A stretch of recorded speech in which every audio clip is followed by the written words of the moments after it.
Bonsoir à tous, vous êtes sur Géopolitique Profonde, la chaîne qui est là pour remplacer les grands médias subventionnés. On va parler liberté d'expression, on va parler spiritualité. Et pour ça, je reçois ce soir Maître Divisio. J'ai dû décaler d'un quart d'heure parce que, évidemment, il donne priorité à Monsieur Cyril Hanouna et à TPMP. Voilà, donc vous le verrez après aussi à TPMP si vous êtes fan de Maître Divisio. N'oubliez pas, sinon, de vous abonner à la lettre d'information. Elle est là, elle est présente. Elle est ici, entre mes mains. Vous cliquez sur le lien ci-dessous pour vous la procurer. Alors, ça me fait plaisir de vous avoir, cher maître. Ça fait quelques temps que je ne vous ai pas vu en plus. Hein. Oui. Je crois que vous me faisiez la tête. Même pas. Vous me faisiez pas la tête? Mais non, je suis à tête à personne, moi. Bon. Vous avez entendu, j'ai fait cette introduction sur la christianophobie, sur l'antichrétienté. Vous vous sentez dans un pays actuellement un peu christianophobe? Je pense que je me sens surtout dans un pays perdu. La première réflexion, c'est celle-là. Vous avez une jolie expression, passer d'une laïcité à une spiritualité nationale. Et au fond, je me trouve surtout dans un pays pour qui le spirituel est devenu un gros mot. Et chaque fois qu'on parle de spirituel, c'est toujours sur un axe politique, finalement. C'est-à-dire qu'on parle de l'islam comme étant sur un aspect politique, on parle du judaïsme en ce moment à travers Israël et la problématique géopolitique. Et finalement, les chrétiens, eux, comme ils n'ont pas de terre, quelque part, d'une certaine façon, qu'ils n'ont pas d'ambition politique, pour le dire autrement, eh bien, sauf peut-être aux États-Unis, mais c'est un autre débat, eh bien, du coup, ils ne comptent plus. C'est-à-dire qu'au fond, ils ne sont plus sur le devant de la scène. C'est-à-dire qu'en réalité, le fond du débat, je crois, c'est que comme on a chassé le spirituel de la sphère publique, eh bien, on se croit autorisé, d'une certaine façon, à mépriser le chrétien, le catholique en particulier. Alors, le chrétien, s'il est évangéliste, j'ai envie de dire, il a peut-être un petit peu encore le droit de citer. Alors, s'il est catholique, vous n'imaginez pas, il est pédophile, il est responsable des inquisitions, c'est l'obscurantisme médiéval. Je veux dire, bon, on porte toute l'histoire de France, certes déformée, mais quand même. Et donc, effectivement, il faut qu'on passe notre temps en contrition à demander pardon en tant que catholique. Et puis, on est, évidemment, comment je dirais, on est arriéré, on est, voilà, tout ce que vous voulez, on est réfractaire, et donc, finalement, ce que je crois surtout, c'est que vous avez une volonté très claire de s'attaquer à ce que représente le catholicisme en France, c'est-à-dire qu'on le veuille ou non, de fait, et c'est le grand paradoxe, un contre-pouvoir. C'est un grand paradoxe, hein, mais il représente, malgré le fait qu'il ne soit plus une puissance politique, il représente néanmoins un contre-pouvoir. Comment on pourrait définir justement ce contre-pouvoir? C'est-à-dire que c'est un contre-pouvoir qui pourrait atteindre prendre le pouvoir? Non, je pense qu'il représente la conscience du monde. C'est-à-dire que si vous voulez très clairement, le christianisme, le catholicisme, ça fait longtemps qu'il a réfléchi sur les questions qui nous occupent aujourd'hui de l'immigration, ça fait longtemps qu'il a réfléchi sur les questions du droit à la vie et du droit à la mort, ça fait longtemps qu'il a réfléchi sur les questions économiques, ça fait longtemps qu'il a réfléchi sur la dignité de l'homme. L'Église est spécialiste en dignité de l'homme. J'ai envie de dire, sa raison d'être, c'est la dignité de l'homme.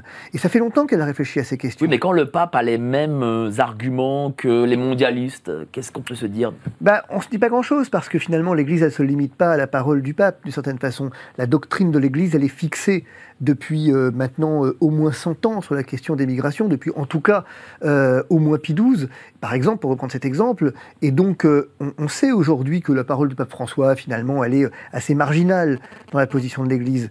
Ce qu'on sait aussi, c'est que sur ces questions de dignité de l'homme, dignité du travailleur, toutes ces questions, la question du bonheur de l'homme, on a répondu. Comment voulez-vous que l'Église ne représente pas un danger lorsqu'elle promet effectivement une dignité à l'homme, celle-là même que le pouvoir public entend lui refuser et lui retirer? Comment voulez-vous que l'Église ne représente pas un danger lorsqu'elle vous dit finalement rendez à César ce qui appartient à César, néanmoins à Dieu ce qui appartient à Dieu, et tout appartient à Dieu, et que dès lors effectivement, sous une forme un peu dérivée d'Antigone, au fond, obéissez à votre conscience. Quel danger! Voilà pourquoi les religions représentent un danger pour la République, et plus encore, le catholicisme. Vous imaginez que derrière lui, le catholicisme, c'est Notre-Dame de Paris, c'est effectivement les grandes figures de l'assistance publique, de Saint-Vincent de Paul, c'est la Sorbonne, c'est Saint Thomas d'Aquin, c'est toutes ces grandes figures qui ont traversé les siècles, et qui, si on les regarde de plus près, qu'on commence à les étudier, représentent un vrai danger. Et la cérémonie d'ouverture des Jeux Olympiques, est-ce que c'était une attaque contre le catholicisme? Clairement oui. C'était une attaque contre le catholicisme. Justement, comment vous l'avez pris, vous, en tant que catholique ? Moi, c'est pas tellement comment je l'ai pris.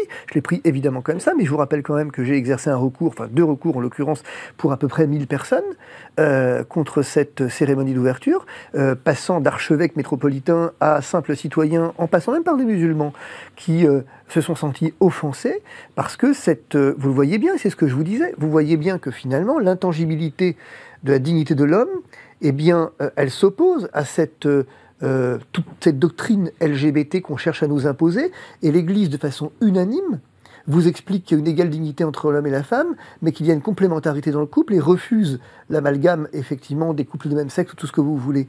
Et donc, à ce titre, il faut la moquer, parce que c'est la seule façon, pense-t-on, de la faire disparaître. Oui, mais est-ce que c'est que moquer le catholicisme, ou est-ce que on rentre dans une ère, allez, je vais tenter le mot, satanique ? Le mot est juste, oui, mais vous savez, je voudrais revenir un instant, faire un parallèle. Vous avez vu ce procès Pénicaud, là, en ce moment, où tout à coup, vous avez les tribunes d'intellectuels de gauche qui s'assimilent, qu'ils ont des tous violeurs, quelque part. En fait, au-delà des caricatures, qu'est-ce qu'on découvre, en fait ?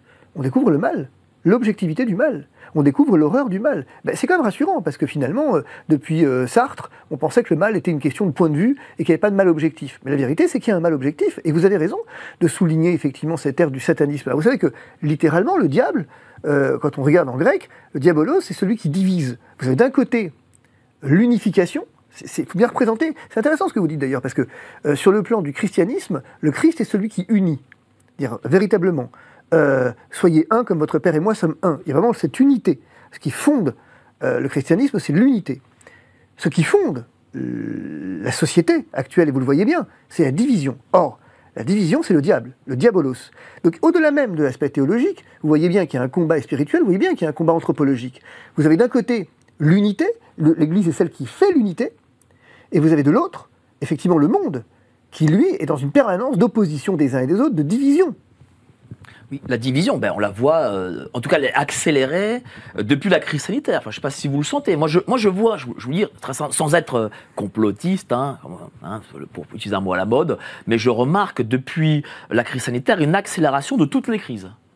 Toutes les crises s'abattent sur les gens. Je suis assez forcément d'accord avec ça.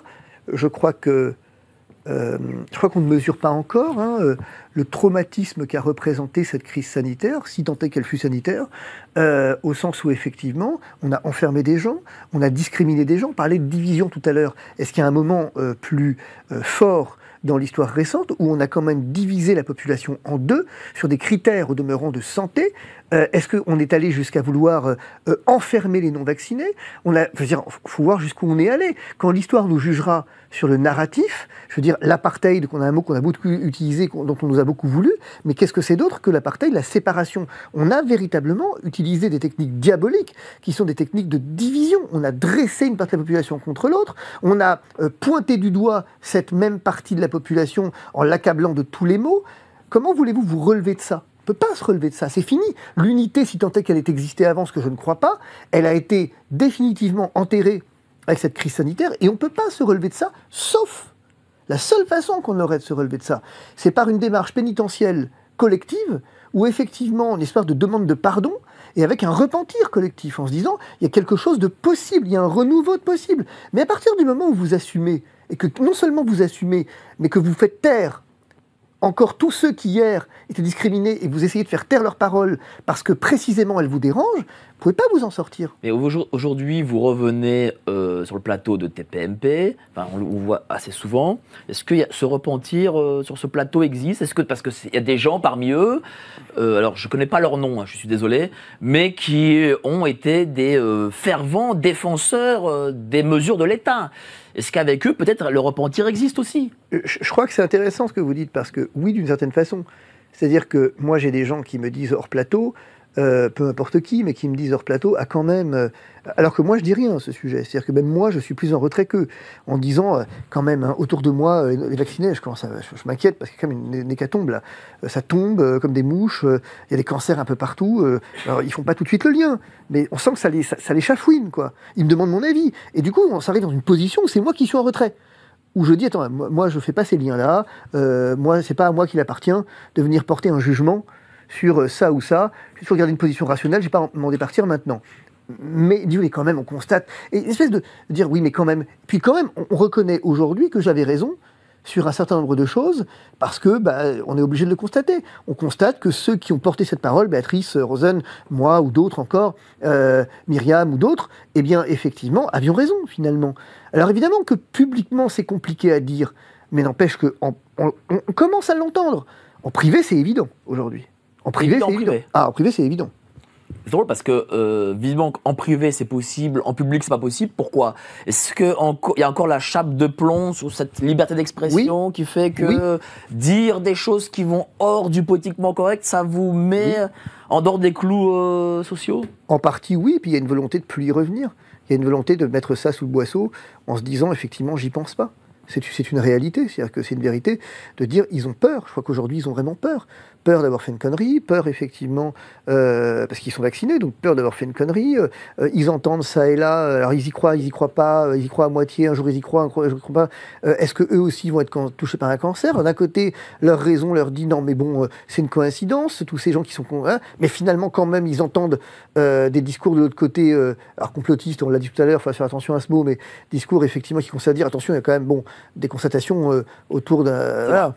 Mais du coup, tiens, parce que vous allez sur C8, C8 visiblement a perdu sa chaîne. La fréquence, oui. Sa fréquence, par l'ARCOM. Qu'est-ce que vous en pensez? Est-ce que vous pensez normal que des fonctionnaires nommés par l'État, payés par l'argent public, puissent dire nous choisissons que telle chaîne, surtout je crois que C8, je crois qu'elle est la chaîne numéro 1 sur la TNT, alors, puissent perdre leur fréquence? Ça dépend. Si vous me posez la question en droit ou en sciences politiques, en politique tout court. En droit pur, j'ai envie de dire, c'est pas si déconnant que ça. Soyons, parce que en fait, on peut pas nier qu'on peut s'interroger. J'ai pas la réponse, c'est pas à moi de le dire, mais on peut s'interroger sur la maîtrise de l'antenne. C'est-à-dire que C8 à travers TPMP s'est pris un nombre d'amendes records, à tort ou à raison. Mais ces amendes ont été validées par le juge, quasiment toutes d'ailleurs, toutes celles qui ont été attaquées, et dès lors, effectivement, il y a des conditions pour émettre, il y a une charte, à partir du moment où la maîtrise de l'antenne n'a pas été respectée au long cours, eh bien, on peut considérer que, du coup, la chaîne perd sa fréquence. Mais ça se heurte à deux autres problèmes. Le premier, c'est que TPMP, c'est pas C8. Deuxième élément, c'est qu'on aurait pu imaginer, par exemple, de dire monsieur, vous ne maîtrisez pas l'antenne, d'une certaine façon, je vous coupe du direct. Je vous interdis aujourd'hui de faire du direct. C'est par exemple une manière alors C8 aurait pu le proposer, mais c'est une manière de ménager un peu tout le monde. Parce que supprimer une chaîne, il faut bien mesurer ce que ça veut dire aussi. C'est mettre 400 personnes au chômage quand même. Il y a Cyril Hanouna. Puis quelque part, je m'inquiète moins pour Cyril Hanouna que pour tous les salariés de la chaîne. Premier élément. Deuxième élément, sur le plan politique, ce qui est intéressant, c'est Philippe Delerme qui écrit, c'est le regard qui fait le monde. Essayons de voir ce qu'il y a à voir. À qui est confiée la chaîne maintenant? À qui est confiée la fréquence? À Kretinsky. Kretinsky, c'est qui? C'est un milliardaire dont on dit qu'il est fan d'Emmanuel Macron. Son biographe dit qu'il est fan d'Emmanuel Macron. Un type bien, quoi. Un type bien. Un fan d'Emmanuel Macron, et qui, effectivement, rêvait d'avoir des médias, d'avoir encore des médias en France, et d'avoir notamment de pouvoir émettre. Et qui a été mis en avant pour défendre la chaîne? C'est Raphaël Enthoven, dont on dit qu'il est le dernier soutien d'Emmanuel Macron. C'est-à-dire qu'on voit que quand même, on peut s'en étonner. Vous avez d'un côté Saadé, donc qui a maintenant le groupe BFM. Vous avez effectivement, évidemment, vous aviez avant, vous avez toujours Niel, et vous avez maintenant, Kretinsky, et tout ce monde-là a un point commun, c'est qu'ils sont tous dans les petits papiers d'Emmanuel Macron. Bon, à un moment donné, puisqu'on est complotiste, allons jusqu'au bout, quoi. Donc la Macronie a vraiment verrouillé les médias de ce pays. On peut s'interroger. Moi, j'observe que c'était le débat que j'avais quand je suis allé, ils n'ont pas aimé, sur le Média TV, donc chaîne de gauche, voilà. Ils sont pris à Bolloré. Bolloré était vraiment l'homme à atteindre, comme si Bolloré était finalement le seul milliardaire propriétaire de chaînes. Excusez-moi, ça Mélenchon le dit régulièrement. Il y a 9 milliardaires qui, en gros, qui se partagent les chaînes. Pourtant, il y en a que sur un, sur lequel on tape, c'est Bolloré. Parce que c'est l'extrême droite. Mais j'ai envie de dire quelque part, est-ce que ça leur a posé problème que Emmanuel Macron, en 2007, ait un temps d'antenne à lui tout seul, sur BFM, supérieur à tous les autres candidats réunis? Les meetings d'Emmanuel Macron ont représenté un temps d'antenne à eux seuls plus important que l'ensemble des candidats réunis. Est-ce que ça leur a posé problème? Quand, vous vous souvenez, au moment du Covid, la directrice des programmes de BFM a dit qu'elle assumait d'ailleurs la ligne du gouvernement. Et donc finalement, de priver les citoyens d'une information juste. Est-ce que ça a posé problème? Non. Surtout, et donc, moi, je vais vous dire, moi, en plus, je ne suis pas du tout client de CNews, de C8, je ne regarde pas du tout. Mais Bolloré est un petit milliardaire à côté de monsieur Saadé. Oui, c'est ça. C'est un petit milliardaire. Je crois qu'il est 6 ou 7 fois oui. plus riche, monsieur Saadé. Oui, oui. Oui, et donc, si vous voulez, sauf qu'en réalité, ce qu'on est en train de faire sur le plan médiatique qui est intéressant, c'est aller à contre-courant de l'histoire. L'histoire, elle est en faveur de médias de droite, et qui plus est, de droite chrétienne. Soyons clairs, hein. Je veux dire... Pour vous, CNews, c'est droite chrétienne? Non, pour moi, CNews, c'est pas de droite chrétienne. Je veux dire, ça se revendique un peu comme tel. Bolloré est appelé... comment il appelait? C'est le christianisme sans le Christ. Je veux dire, mais il est exact de dire qu'il y a une volonté, on voit à travers CNews cette émission religieuse, puis Bolloré et Cato, ils ne s'en cachent pas, il y a effectivement une volonté d'instaurer une certaine idée de la société, représenter en tout cas une certaine idée de la société, et avec elle, donc une certaine idée qui va avec les idées de droite traditionnelles, chrétiennes, que peut incarner Marion Maréchal, par exemple, ou d'autres, au fil de Lillier. Il y a quelque chose qu'on doit faire aussi, nous tous, alors je parle de nous, Géopolitique Profonde, en tant que médias alternatifs, et je pense qu'on ne le fait pas assez, c'est qu'on ne parle pas assez de morale et de valeurs. Oui, on parle beaucoup d'économie, on parle de sécurité, de géopolitique, tout ce que vous voulez, mais on ne parle pas assez de valeurs. Oui, vous avez raison. Parce que les valeurs partent à volo. Hein. Oui, vous avez raison. Oui, oui, et c'est marrant ce que vous dites, parce que c'est drôle ce que vous dites. C'est marrant. J'essaie. Hein. C'est drôle parce que je me suis exactement fait cette remarque. Ah oui? Non, mais c'est drôle. Bah, on est connectés.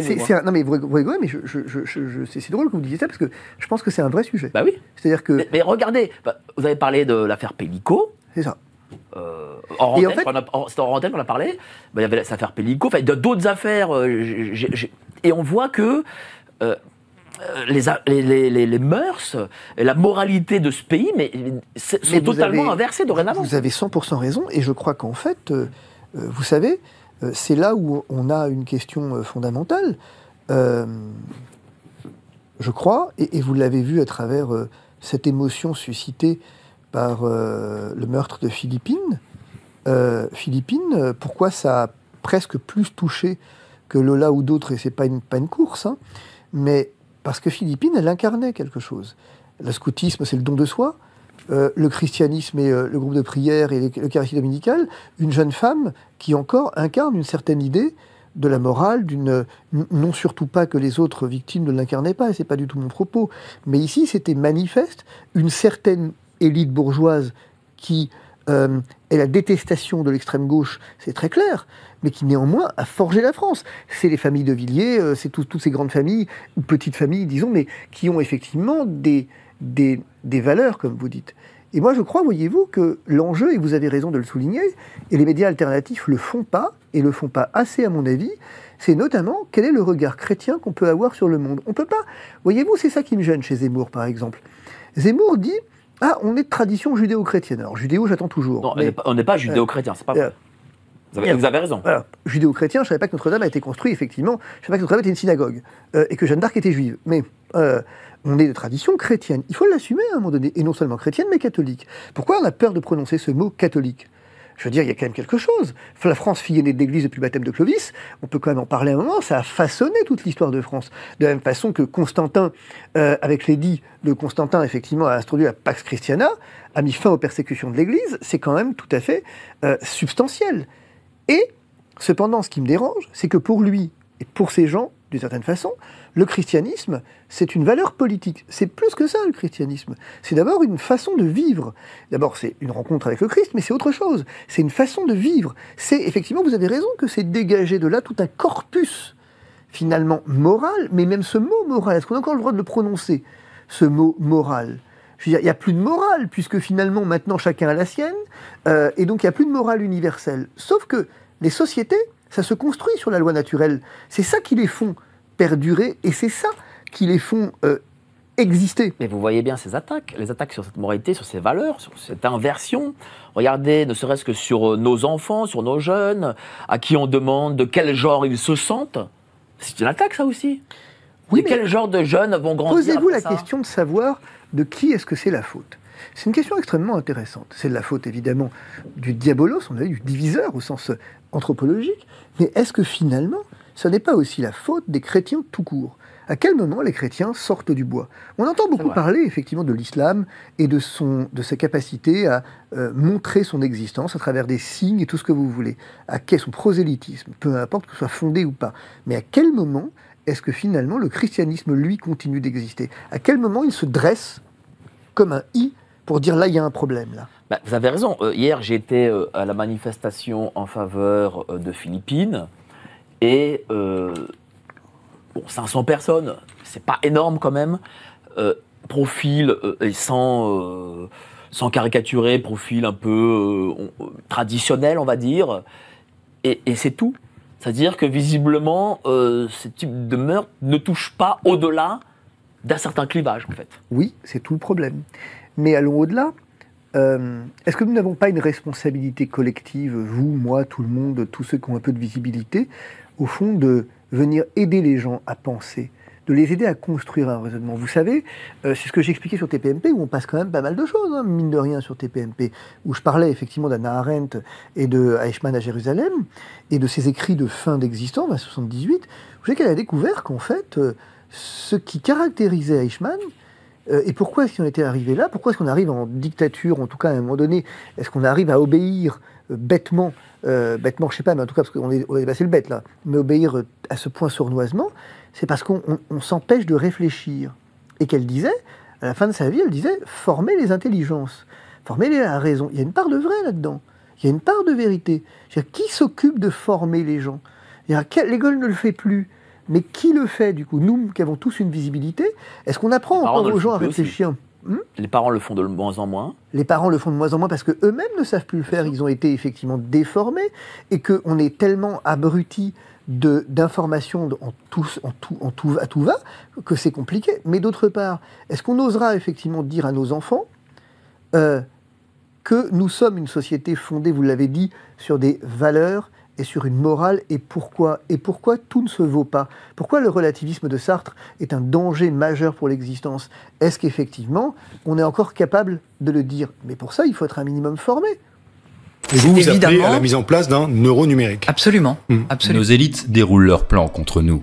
Mais nous aussi, on a des plans contre eux. Déjà au travers de nos émissions avec une revue de presse économique pour faire le point avec vous, puis dans notre revue mensuelle avec des analyses financières et des solutions de décentralisation, et surtout dans notre stratégie anti-CBDC. Plus de 3 heures de contenu exclusif et gratuit pour apprendre concrètement à préserver votre épargne. Au programme, protection anti-crise, anti-banque, anti-État et bien d'autres solutions. Le temps joue contre nous, mais on peut se défendre.